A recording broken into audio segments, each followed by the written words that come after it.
আসসালামু আলাইকুম। আড়ং-এর ড্রেস কিভাবে রিক্রিয়েট করলাম সেটাই আজকে আমি আপনাদের সাথে শেয়ার করব।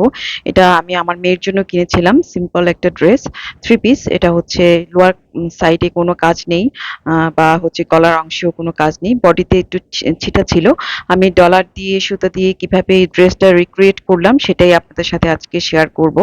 আর আমার মেয়ের জন্য যেটা কিনতে গিয়ে আসলে একটু কম, মানে প্রাইসটা পড়েছে হচ্ছে ৳৮০০। ৳৮০০ হিসেবে ড্রেসটা খুব একটা বেশি মানে গর্জিয়াস কাজ হয়নি। আর ছোটদের একটু গর্জিয়াস কাজ হলে মানে ঈদের ড্রেসটা পড়তে বেশি আনন্দ হয়। সিম্পল কাজ আসলে ছোটদের জন্য না। তো এই ক্ষেত্রে আমি এখানে লোয়ার অংশে আমি ডলার দিয়ে কাজ করে দিচ্ছি। আর মেইন লুকটা কেমন হয়েছে সেটা আমি লাস্টে আপনাদের সাথে শেয়ার করব। আশা করি আমার ভিডিও সাথেই থাকবেন। এখানে আমি ১ম এ সাদা ডলারগুলো করে নিয়েছি। সাদা ডলার গুলো বসানোর পরে আমি এখানে ফাঁকে আমি একটু স্পেস রেখেছিলাম পিঙ্ক কালারের ডলার বসানোর জন্য।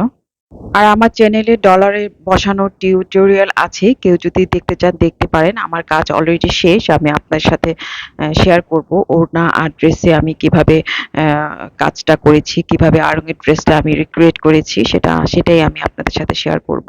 এখানে বডিতে আপনি যে দেখতে পাচ্ছেন এখানে গলার অংশে আমি ডলার বসিয়ে দিয়েছি। তারপরে হচ্ছে গলার অংশে পিঙ্ক আর হোয়াইট কালার দিয়ে আমি ডলার বসিয়ে দিয়েছি। নিচের অংশেও আমি ডলার বসিয়ে দিয়েছিলাম। আর বডিতে একটু ছিটা ডলার বসিয়ে দিয়েছি।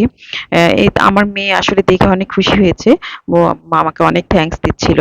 কারণ এখানে এই ড্রেসটা আমি যদি না বলতাম আপনারা হয়তোবা বুঝতেই পারতেন না যে এটা মানে আমি নিজে রিক্রিয়েট করেছি। কারণ এটা বোঝা যাচ্ছিল না।